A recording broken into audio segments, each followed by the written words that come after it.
Si par l'offense d'un seul, la mort a régné par lui seul, à plus forte raison, ceux qui reçoivent l'abondance de la grâce et du don de la justice, régneront-ils dans la vie par Jésus-Christ, lui seul. Romains 5, 17.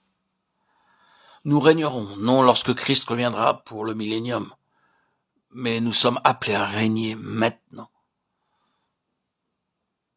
Beaucoup de choses veulent régner sur nous. Péché, dépression, soucis. Mais la promesse de Dieu est que nous ne soyons pas la queue, mais la tête.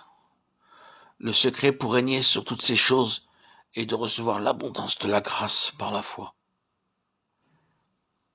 Ainsi, demeurer dans le Seigneur Jésus-Christ signifie simplement avoir une foi simple, celle d'un enfant. Regarder à lui à chaque moment. Comme Paul dit, la vie que je vis maintenant dans la chair, je vis par la foi au Fils de Dieu qui m'a aimé et s'est donné lui-même pour moi. Une chose cache cette entière dépendance de Christ. La fierté humaine. Dans certains domaines de notre vie, nous sommes tous suffisants, autosuffisants. Nous pensons pouvoir agir sans lui.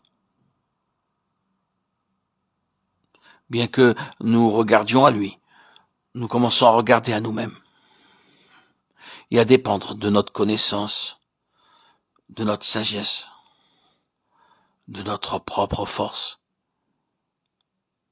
notre propre volonté, notre moi, notre ego refait surface.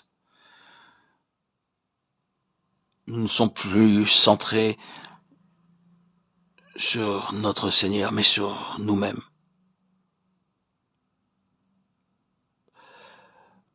Le regard n'est plus tourné vers Dieu, mais sur nous-mêmes. En dépit de notre connaissance, nos diplômes, nous sommes alors une faillite complète lorsque nous entrons dans la vie pratique, familiale. Nous perdons facilement patience avec notre femme ou notre mari, nos enfants. Quelle est l'utilité de toute la connaissance accumulée dans notre tête si nous ne pouvons pas vivre en harmonie avec nos enfants, notre mari, notre femme?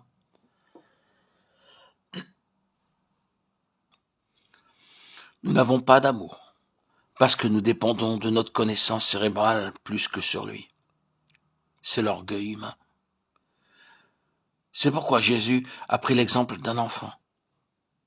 À moins que nous devenions comme un enfant, en d'autres termes que nous devenions humbles, nous ne pouvons pas entrer dans le royaume des cieux. Jésus-Christ apporta l'objet de la leçon en se référant à un enfant qui montre son entière dépendance à l'égard de ses parents. L'enfant ne peut rien faire de son propre fond. Pour chaque chose, il regarde à ses parents. La même vérité est exposée quand Jésus dit « En dehors de moi, vous ne pouvez rien faire ». La simple leçon sous-jacente est que nous devons dire toutes les fois « Seigneur, je ne peux pas, mais toi, tu peux ». Alors que nous faisons ainsi, nous trouverons que sa plénitude commencera à se manifester en nous. Apprenons très tôt cette simple leçon et vivons pour la gloire de Dieu. La seconde chose est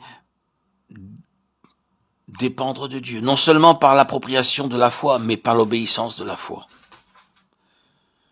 Si vous gardez mes commandements, vous demeurerez dans mon amour, de même que j'ai gardé les commandements de mon Père et que je demeure dans son amour. Jean 15, 10. Dans la parole de Dieu, nous avons des promesses aussi bien que des préceptes ou commandements. Alors que nous aimons les promesses du Seigneur, nous aimons également les préceptes. Si vous m'aimez, gardez mes commandements. C'est le seul chemin par lequel nous pouvons montrer que nous l'aimons réellement. Demeurer en lui est une appropriation par la foi. Ce qu'il nous commande de faire est que nous faisons, et l'obéissance par la foi. En agissant ainsi, le fruit sera évident dans nos vies.